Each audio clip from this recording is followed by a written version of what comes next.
ये आकाशवाणी है। कार्यक्रम मंथन में प्रस्तुत है जम्मू और कश्मीर में शांति और समृद्धि पर चर्चा। इसमें भाग ले रहे हैं राजनीतिक विश्लेषक विवेक सिन्हा और पत्रकार संतोष पाठक। विवेक जी, जम्मू और कश्मीर को लेकर जिस तरह से केंद्र की नरेंद्र मोदी सरकार लगातार काम कर रही है, लगातार विकास को लेकर, वहां सही मायने में लोकतंत्र की स्थापना को लेकर, तो जम्मू कश्मीर में शांति और समृद्धि, ये जो एक बड़ी बात कही जा रही है, तो किस तरह से उस यात्रा की तरफ ये राज्य बढ़ता हुआ नजर आ रहा है? गृह मंत्री अमित शाह जी जम्मू कश्मीर गए हैं। आर्टिकल 370 हटने के बाद ये उनका पहला पब्लिक दौरा है जिसमें वो रैली को संबोधित कर रहे हैं। नरेंद्र मोदी सरकार की जो नीतियां रही हैं, जमीनी स्तर पर एक कॉमन आदमी को, आम कश्मीरी को, आम जम्मू कश्मीर के नागरिक को बेनिफिट्स देने का जो उनको बताने की कवायद रही है, उसको क्रियान्वयन करने के बाद गृह मंत्री जी का ये दौरा है और इस मायने में ये बहुत महत्वपूर्ण हो जाता है। आप देखिए, आधारभूत ढांचा, इंफ्रास्ट्रक्चर की बात करें तो हजारों करोड़ के इंफ्रास्ट्रक्चर प्रोजेक्ट क्रियान्वयन हुए हैं, जो इम्प्लीमेंट हुए हैं ग्राउंड पे अगस्त 5, 2019 के बाद, जिस तारीख को आर्टिकल 370 को और आर्टिकल 35A को हटाया गया था। उसके बाद इंफ्रास्ट्रक्चर पे मेजर काम हुआ है, रोड्स बन रहे हैं, सुरंगें बन रही हैं, इरिगेशन प्रोजेक्ट्स बड़े बड़े शुरू हुए हैं, एजुकेशन सेक्टर में बहुत काम हुआ है, मेडिकल कॉलेज, इंजीनियरिंग कॉलेजेस आ रहे हैं, एम्प्लॉयमेंट पे बहुत मेजर काम हुआ है। अगर इन्वेस्टमेंट्स की बात करें तो अमित शाह जी ने भी ये एक आंकड़ा दिया था कि पिछले 3 साल में लगभग 56,000 करोड़ का इन्वेस्टमेंट बाहर से आया है। इसके बनिस्पत अगर आप इसको कंपेयर करें 2019 से पहले, आर्टिकल 370 जब था, मात्र 15-17 हजार करोड़ का इन्वेस्टमेंट जम्मू कश्मीर में आया। तो ये इस बात की सीरियसनेस को दर्शाता है किस तरह से केंद्र सरकार लोगों की, आम कश्मीरी की, आम जनता की वहाँ भलाई एक्चुअली करना चाहती है। विवेक जी, हम इसको एक दूसरे दायरे की तरफ भी अगर ले जाए, जैसे जम्मू कश्मीर में चुनाव होते थे, सरकार बनती थी, कितने लोग वोट डालते थे, मत का कितना प्रतिशत रहता था, ये हम सब जानते थे। लेकिन जैसा कि गृहमंत्री अमित शाह ने भी कहा जब वो रैली को संबोधित कर रहे थे बारामूला में, उन्होंने कहा कि पहले 3 परिवार, 87 विधायक और 6 सांसद, इन्हीं तक जम्मू कश्मीर का जो पूरा लोकतांत्रिक ढांचा था वो सीमित रहता था।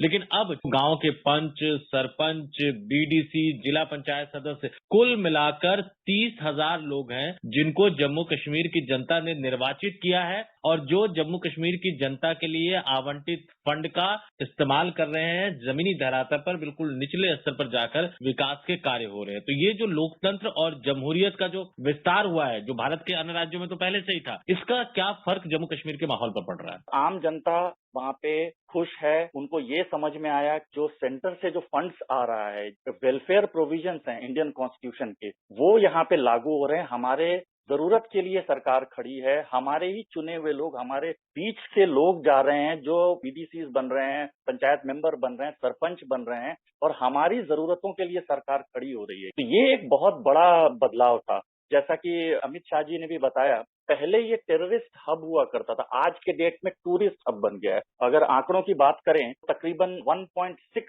मिलियन टूरिस्ट अभी तक वहां जा चुके हैं और टूरिज्म सबसे एक अहम रोजगार का जरिया है जम्मू कश्मीर के लिए। तो ये बदलाव की जो बयार आई है वहां पे, यही सबसे अहम बात। जब हम विवेक जी शांति और समृद्धि, जब इन 2 चीजों की बात करते हैं, तो जिस तरह से अमित शाह जी ने भी कहा, जिस तरह से सरकार लगातार कह रही है कि आपके पास 2 मॉडल है। एक तरफ आपके पास विकास का मॉडल है जो सरकार लाना चाहती है जम्मू कश्मीर में, और दूसरी तरफ बंदूक का, आतंकवाद का और दहशतगर्द का वो मॉडल है जिससे जम्मू कश्मीर की जनता तरस रही है। ये अपने आप में कितना बड़ा फर्क और कितनी बड़ी हम इसको उपलब्धि कह सकते हैं और कितना बड़ा मौका कह सकते हैं हम जम्मू कश्मीर के युवाओं के लिए? ये कुछ चुनिंदा परिवार या कुछ चुनिंदा लोग जो जम्मू कश्मीर को अपने हिसाब से चला रहे थे, इनका एक आपस में नारा था, हिंदुस्तान से संदूक और पाकिस्तान से बंदूक। और इसमें जो नेटवर्क बनाया था, जो टेररिस्ट या आतंकवाद का जो नेटवर्क था, वो इतना सशक्त माध्यम से बना रखता था कि पहला तो यहाँ से ये फंड्स लेते थे, उन फंड्स को यूटिलाइज करते थे टेररिस्ट या आतंकवाद का जो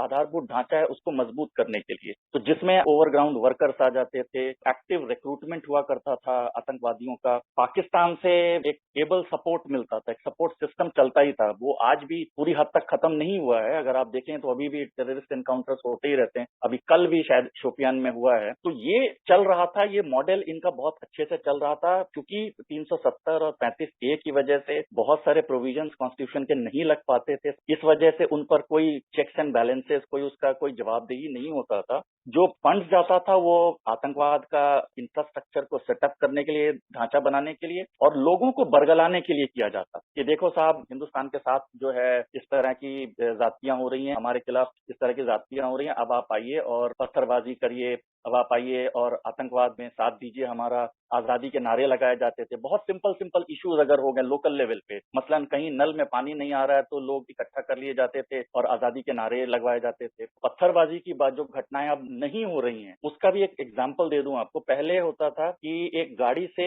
पत्थर आकर के रात को चुपचाप एक चौराहे पे रख के चला जाता था और लोगों को बता दिया जाता था, जो लीडर्स होते थे, लोकल लीडर्स, की फलां जगह पे पत्थर आप मौजूद मिलेंगे, कल कोई ट्रिगर पॉइंट लीजिएगा और यहाँ पर आप पत्थरबाजी करिएगा। और पत्थर के पैसे मिलते थे उनको, पर हेड पैसे मिलते थे, और उसमें छोटे बच्चों को, जिनको कि आप बरगला सकते हैं बहुत आसानी से, वो सारा सिस्टम चल रहा था। पहले की बात मैं बता, आर्टिकल 370 और 35A हटने के बाद सिक्योरिटी मैकेनिज्म बहुत टाइट हो गया है। जमीन पर डेवलपमेंट हो रहा है, अपने अगल बगल चीजें सही होते हुए दिखाई दे रही हैं। को समझ में आ गया, कश्मीरियों को, आम जनता को समझ में आ गया है, यहाँ पे समस्या नई दिल्ली से नहीं था। समस्या हमारे यहाँ के कुछ चुनिंदा परिवार, कुछ चुनिंदा लोग थे जो हमारे लिए समस्याएं क्रिएट कर रहे थे और समस्याओं को यूज करके हमारे ही बच्चों को बरगला रहे थे और उनको गलत रास्ते पर, आतंकवाद के रास्ते पर धकेल रहे थे। इस चीज में एक बहुत ब्रेक लगा है। इसलिए आप देखिएगा पत्थरबाजी की घटनाएं खत्म हो गई हैं। आतंकवाद की भी जो घटनाएं होती हैं, क्योंकि पाकिस्तान अभी भी इसमें अपने ट्रेनिंग और सपोर्ट भेज ही रहा है, वो खत्म नहीं हुआ है, इसलिए आपको आतंकवाद की घटनाएं होती दिखाई दे रही हैं। लेकिन टेररिस्ट का जो हंटिंग डाउन है, खत्म करने का जो सिलसिला है, वो बहुत तेजी से चल रहा है। तो ये कुल मिला जुला कर की जो इस पूरा सिस्टम बना है, ये जो एक ढांचा क्रिएट किया गया डेवलपमेंट की ओर लेकर के जाने का, और सबसे बड़ी बात आम जनता का विश्वास जीतने का, ये बहुत अच्छी तरीके से हो पाया। जो जिक्र किया आम जनता का विश्वास जीतने का, अब हम अगर विकास की बात करें, खासतौर से जो आम जनता के कल्याण के लिए, जिसका जिक्र भी आपने किया कि लगातार सरकार जो नए नए परियोजनाएं लेके आ रही है, जम्मू कश्मीर के विभिन्न क्षेत्रों में जो 5 नए डिग्री कॉलेज खोले जा रहे हैं, गुजर और बकरवाल बच्चियों के लिए 100 बिस्तर की क्षमता के साथ एक रेजिडेंट स्कूल बनाने का काम है, सरकारी मेडिकल कॉलेज बनाए जा रहे हैं ताकि ज्यादा से ज्यादा जम्मू कश्मीर के जो बच्चे हैं वो मेडिकल की पढ़ाई करके डॉक्टर बन सके, नर्सिंग कॉलेज की बात कही जा रही है, आधारभूत संरचना का जिक्र आपने किया कि रेलवे नेटवर्क में सुधार और विस्तार दोनों जो काम है वो एक साथ किए जा रहे हैं, नेशनल हाईवे रेल नेटवर्क के साथ साथ जो सड़क का जो नेटवर्क है उसको भी सुधारा जा रहा है, उसका भी विस्तार किया जा रहा है। तो ये जो तमाम काम जो जम्मू कश्मीर की जनता की भलाई के लिए किए जा रहे हैं, उसको किस नजरिए से देखते हैं आप? देखिए, अगेन आम जनता का विश्वास तो बढ़ेगा ही केंद्र सरकार के लिए। दूसरी बात है कि जो पाकिस्तान जो अपने प्रयास कर रहा है, जो बार बार लोगों को बरगलाने की कोशिश करता है, उसमें भी बहुत कमी आएगी। अगर आप देखिए कि टेररिस्ट का जो खत्म करने का या एनकाउंटर करने का जो तादाद बढ़ गया है, वो सिर्फ इसलिए बढ़ा है कि लोकल नेटवर्क और लोकल इंटेलिजेंस हमारा बहुत स्ट्रांग हो गया है। अब लोकल इंटेलिजेंस कैसे स्ट्रांग हो गया? क्योंकि वहाँ की जो आम कश्मीरी जनता है, वो खुद सिक्योरिटी फोर्सेस को जाकर के बताती हैं, हमारे एरिया में ये दहशतगर्द आए हैं, ये आतंकवादी, ये टेररिस्ट आए हुए हैं, या ये मूवमेंट होने वाला है, या ये चर्चा सुना है हमने, मस्जिदों में सुना है, फला चौराहे पे सुना है। वो नेटवर्क हमारा बहुत स्ट्रांग हो गया है। पहले उनका बहुत स्ट्रांग होता था ओवरग्राउंड वर्कर्स के थ्रू, अब वो ओवरग्राउंड वर्कर्स में खत्म नहीं हुआ है अभी भी नेटवर्क उनका अभी भी बहुत स्ट्रांग है, क्योंकि जड़ें बहुत गहरी हैं। लेकिन इसमें एक बहुत बड़ा फर्क आया है, अब आम जनता अब इस वक्त इंडियन सिक्योरिटी फोर्सेस को बताने लगी है कि भाई हमारे इलाके में दहशतगर्दी खात्मा चाहते हैं, इस एरिया में मूवमेंट हो सकता है, इस एरिया में ये हो सकता है, तो इनको आप खत्म करिए। जैसा कि आपने बताया कि ये डेवलपमेंट प्रोजेक्ट है, उनको भी समझ में आ रहा है ना, डेवलपमेंट हो रहा है, जो कॉलेजेस बन रहे हैं, स्कूल्स बन रहे हैं, तो हर माँ बाप चाहता है कि हमारा बच्चा जो है पढ़ लिख करके एक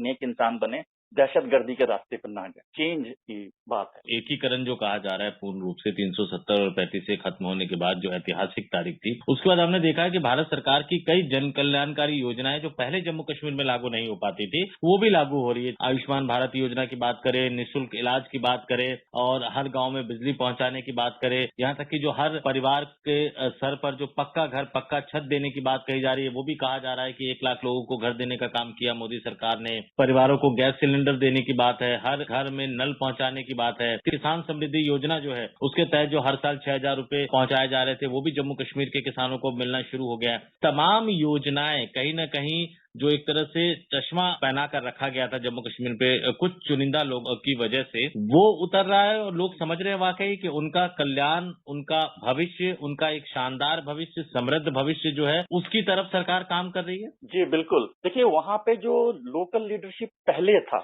मतलब 2019 से पहले था, अलग अलग भाषा में या 3 अलग अलग तरीके से बात करता था। वो घाटी में, कश्मीर घाटी में अलगाववाद की बात करते थे। जब वो दिल्ली आते थे तो इंटीग्रेशन की बातें करते थे, एक है भारतीय हैं, इस तरह की बातें करते थे। और जब इंटरनेशनल फोरम्स पे जाते थे तो वहाँ पे कश्मीर की ऑटोनॉमी और अलग तरह की बातें करते। तो ये जो 3 मुही बातें जो होती थी उसमें आम कश्मीरी जनता, पूरे जम्मू कश्मीर की जनता कंफ्यूज हो जाती, और वो कुछ हद तक कंफ्यूजन क्रिएट करने में, वो एक स्मोक स्क्रीन क्रिएट करने में बड़े कामयाब भी रहे। और 370 और 35A होने की वजह से बड़े सारे जो संविधान के जो अनुच्छेद थे वो वहां लागू नहीं हो पाते थे, तो उसको चेक्स एंड बैलेंसेस नहीं हो पाता था। पर फिर पाकिस्तान का जो रवैया रहता था वो आज भी है, पहले भी था। तो पहले वो बड़ा वेल ऑयल्ड मैकेनिज्म की तरह काम कर रहा था, ये सारा चीज सिस्टम। पहला तो ये फंड्स जो यहाँ से गया उसको इम्प्लीमेंट नहीं करवा पाए, वो खर्च सही जगह पे नहीं हुआ। वो डेवलपमेंट प्रोजेक्ट जो आज आप जितने प्रोजेक्ट आपने बताए हैं, ये पहले भी इन पे चर्चाएं होती थी, लेकिन सिर्फ चर्चाओं तक सीमित रह जाती। ये तो आम जनता को लगता था कि भाई कोई भी सरकार हमारे विकास के लिए सीरियस नहीं है, वो विकास चाहती ही नहीं हमारा। और फिर उसका यूटिलाइजेशन, उनको बरगलाने का काम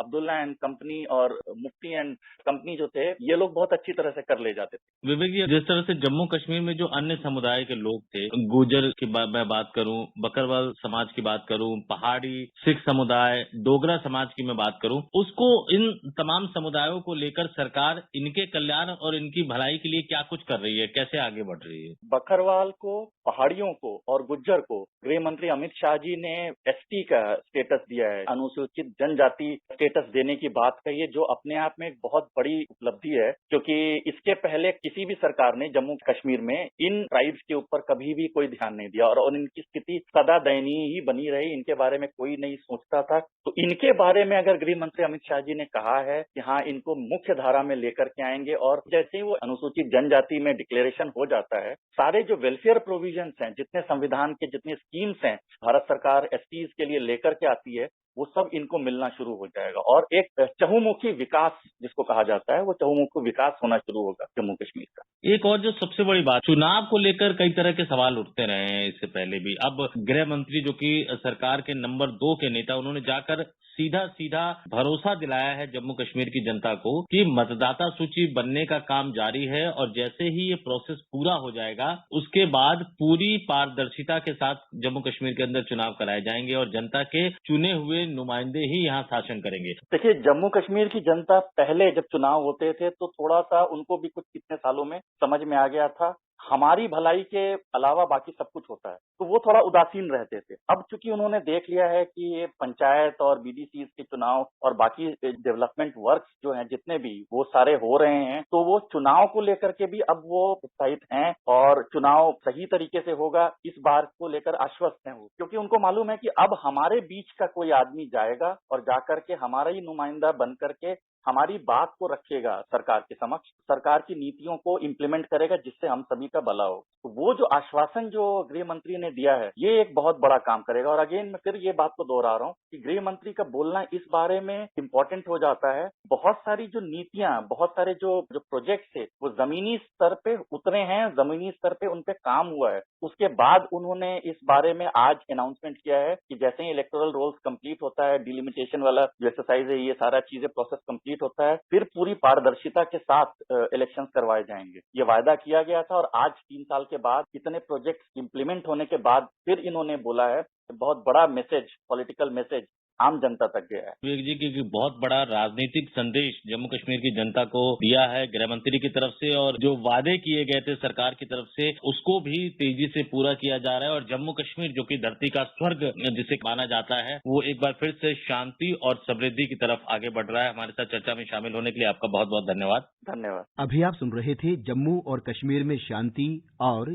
समृद्धि पर चर्चा। इसमें भाग ले रहे थे राजनीतिक विश्लेषक विवेक सिन्हा और पत्रकार संतोष पाठक। ये कार्यक्रम आकाशवाणी के समाचार सेवा प्रभाग द्वारा प्रस्तुत किया गया। इसे आप हमारे mobile app news on AIR और YouTube channel news on AIR official पर भी सुन सकते हैं। इस कार्यक्रम के संबंध में अपनी प्रतिक्रिया आप हमें ईमेल कर सकते हैं। पता है airnsdtalks@gmail.com। यह कार्यक्रम फिर से सुनने के लिए लॉग ऑन करें हमारी वेबसाइट newsonair.nic.in।